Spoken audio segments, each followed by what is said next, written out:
Ini perjalanan saya menuju ke tempatnya Mas Khalid. Ini di siang hari gitu ya, jam 12:30. Saya berangkat dari Giwangan ini.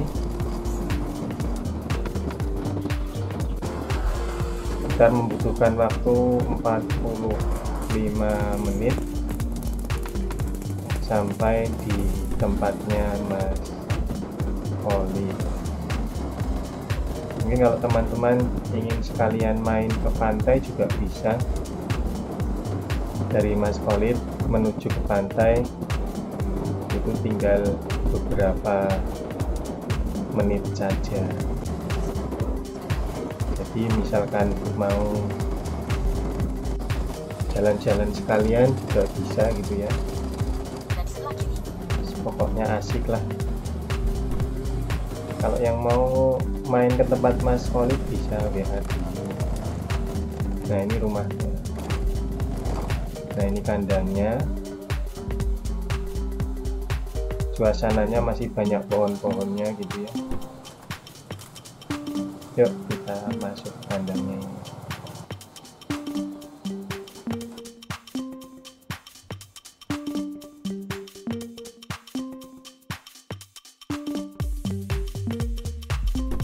Assalamualaikum warahmatullahi wabarakatuh. Jumpa lagi bersama saya di channel Kelinci Picture. Semoga teman-teman dalam keadaan sehat dan peternakan kelincinya berkembang dengan bagus. Nah teman-teman, pada kesempatan kali ini saya berkunjung di kandangnya Mas Khalid gitu ya. Nah mungkin Mas Khalid bisa memperkenalkan diri dulu, monggo. Ya, nama saya Muhammad Khalidin.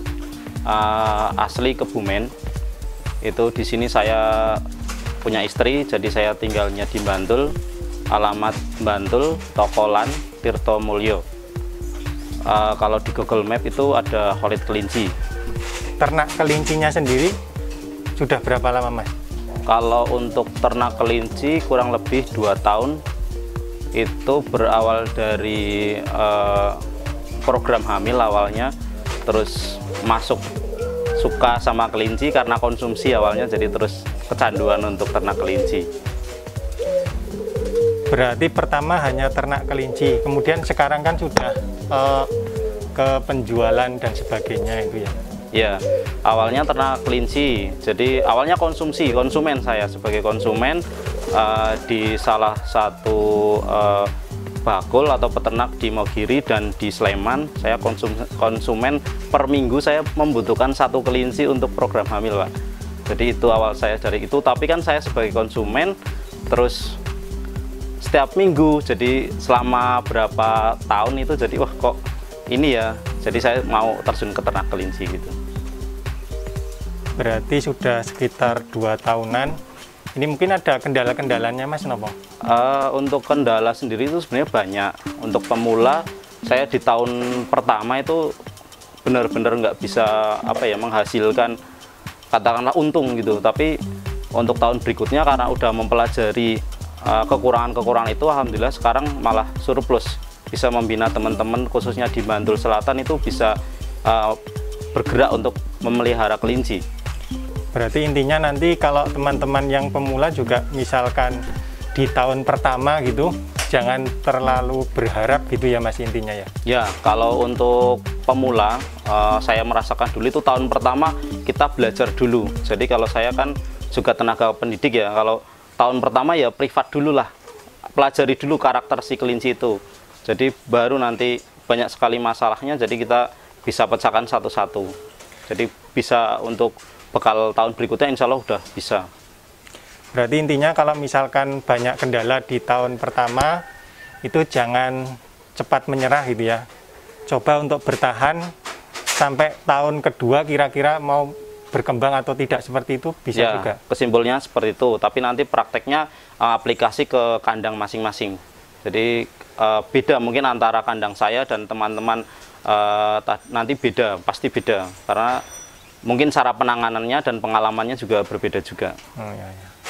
Tapi paling pesan saya untuk teman-teman yang pemula, banyaklah main ke teman-teman yang sudah berhasil.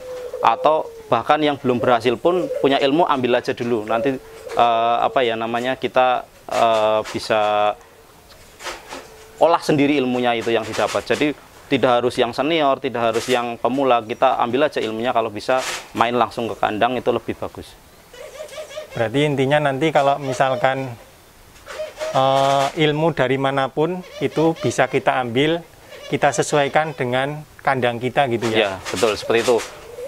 Nggak hanya kandang, lingkungan, terus faktor suhu, angin juga pengaruh. Soalnya saya dulu di sini kan, terutama Bantul Selatan itu anginnya agak kenceng. Sewaktu-waktu malam itu bisa dingin banget karena angin, dan sewaktu siang itu bisa panas. Itu sangat mempengaruhi kondisi kelinci. Apalagi kan kadang kelinci sangat bagus untuk di daerah dingin loh, kayak Wonosobo, terus Kaliurang itu bagus. Sebenarnya bukan itu, tapi sebenarnya apa ya namanya, kondisi si kelinci itu pembiasaan, adaptasi kelinci. Perlu penyesuaian gitu ya? Betul, itu sangat penting. Kita pahami si kelinci itu untuk menyesuaikan diri di kandang peternak masing-masing. Kalau untuk jenisnya sendiri, jenis nama mawon ini Mas? Kalau saya masuknya ke pedaging, soalnya kan saya dari awal startnya itu untuk program hamil. Alhamdulillah 3 tahun program hamil sudah banyak sekali untuk yang katakanlah saya dan istri untuk mengeluarkan uang untuk periksa. Berarti untuk program hamilnya jenengan sudah berhasil gitu ya? Alhamdulillah sudah, sekarang sudah diberikan momongan, sudah usia 10 bulan, udah mulai jalan. Itu saya cerita sedikit untuk program hamil dulu ya Pak. Oke, monggo. Itu saya nikah 2016, itu 3 tahun setengah kita proses periksa dokter kemana saja ya, rumah sakit mungkin daerah Jogja sudah kita coba, apa namanya ya, obat itu mungkin sudah habis-habisan ya. Itu kendala istri memang sel telur kecil dan saya hormon rendah, mungkin karena faktor kecapean dua-duanya. Terus kita coba atasi masalah itu, tapi memang nggak, dokter aja ini coba diinseminasi seperti suntik ya. Itu 2 kali, dan itu nominalnya juga tidak sedikit. 1 kali suntik itu udah berapalah, bisa sampai 10 juta. Itu tidak berhasil 2 kali, tidak berhasil 2 kali. Terus kita coba, dokter menyarankan ini harus bayi tabung. Itu 2021 kita sebenarnya ini program bayi tabung di bulan Januari. Itu diagendakan oleh dokter. Dan kita siapkan juga dananya, karena itu tidak murah ya. Itu bisa sampai 100 juta kalau untuk program bayi tabung, itu bisa lebih. Itu kita menunggu program bayi tabung itu dengan alternatif. Katanya ada yang pijat, ada yang doa, ada teman juga yang menyarankan kelinci. Kita coba semuanya. Dalam waktu 3 bulan itu kita istirahat obat. Itu alhamdulillah saya dapat saran dari teman, coba konsumsi kelinci gitu. Ya udah, kita iseng-iseng coba. Saya browsing itu ternyata memang bagus kelincinya. Kenapa kita nggak coba? Kita coba. Saya ke tempat apa namanya, penjual kelinci itu ya di Maugiri, Pak Usono saya sebut aja, memang dia orangnya baik dan mengarahkan saya ke situ. Terus saya setiap minggu mungkin ke sana beli daging, beli kelinci hidup, saya potongkan gitu, dan saya konsumsi. Memang efeknya ada. Secara fisik juga kelihatan lebih fresh ya lah. Jadi terus alhamdulillah 3 bulan setengah ada kabar baik dari istri, positif, dan akhirnya saya punya, alhamdulillah sudah punya momongan, dan sekarang sudah 10 bulan.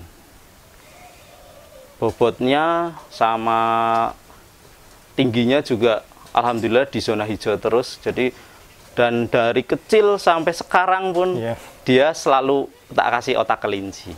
Jadi saya motong sebenarnya bukan semata-mata saya untuk nilai rupiahnya, nilai keuntungannya, tapi saya masukkan ke keluarga. Jadi nutrisi itu utama sebenarnya, bukan untuk ekonominya saja. Berarti lebih banyak dikonsumsi sendiri gitu ya? Ya, untuk itu konsumsi tetap saya ada, tapi pasti ada sisa. Nah, baru saya jual ke pengepul sate atau si konsumsen, dan teman-teman mungkin yang mau program hamil juga saya bantu lebih istimewa daripada itu. Jadi bisalah saya bantu semua itu.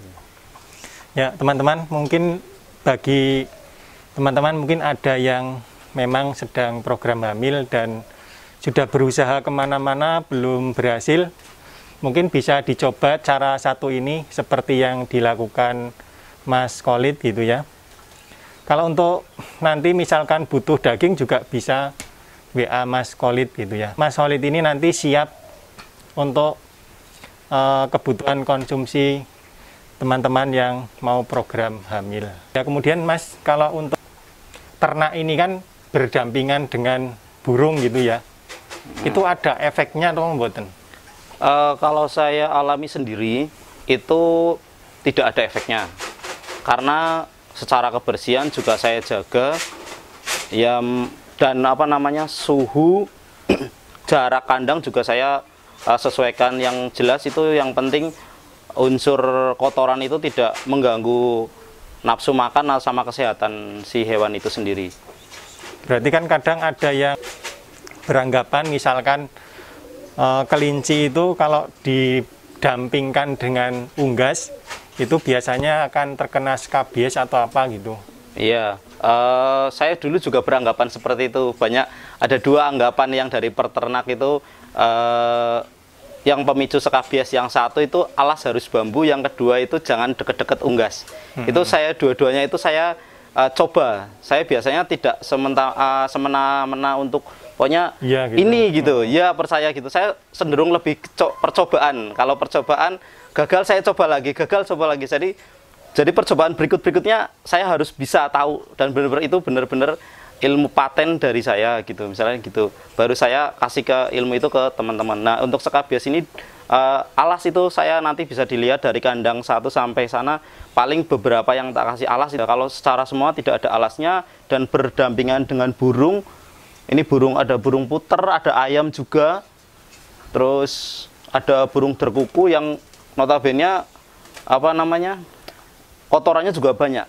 Jadi nggak sedikit. Jadi misalnya kalau dia disalahkan sebagai pemicu si kelinci skabies, itu saya membela si burung sebenarnya. Jangan disalahkan gitu ya. Sebenarnya yang salah kita, kebersihannya gitu intinya itu. Berarti kalau kemarin teman-teman semua beranggapan kalau misalkan di sampingnya ada ayam, ada burung, itu bisa memicu skabies, di kandang Mas Khalid itu sudah terbantahkan gitu ya teman-teman. Jadi kalau untuk seperti itu mungkin bisa dipraktekkan di kandang teman-teman sekalian. Jadi nanti akan terlihat bukti aslinya seperti apa, seperti itu nggih. Kemudian kalau untuk burung sendiri Mas, kalau di sini itu burungnya apa aja? Kalau burung saya mainnya ke burung anggungan. Burung anggungan ada yang di sini ada beberapa jenis, dari puter, perkutut sama derkuku. Dan perkutut ada 2, perkutut lokal biasa dan perkutut warna. Terus kalau puter saya juga puter warna, puter lokal sama puter pelung. Kalau derkukunya ada 2, derkuku Kelantan sama derkuku warna.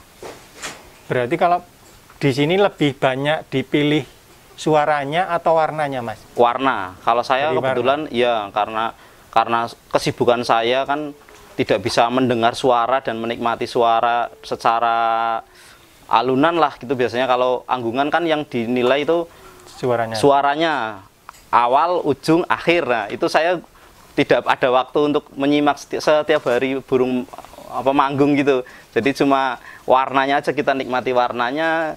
Sedangkan warna itu kan bermacam-macam. Satu indukan bisa mengeluarkan beberapa warna. Itu tantangan kita yang di burung. Kalau misalkan perbandingan Mas, perbandingan ekonomi antara burung dan kelinci itu gimana? Kalau untuk diperbandingkan itu sebenarnya jauh ya, beda antara unggas dan si hewan kelinci pengerat ini. Jadi kalau kelinci itu modal sedikit, anak banyak, nilai rupiahnya sedikit, tapi jumlahnya banyak. Beda sama burung. Burung itu telurnya 2, kadang netes 1, kadang netes 2, kadang atau tidak sama sekali. Kita nunggu berikutnya lagi. Jadi sedikit jumlahnya, tapi nilai rupiahnya ya sebenarnya sama. Kalau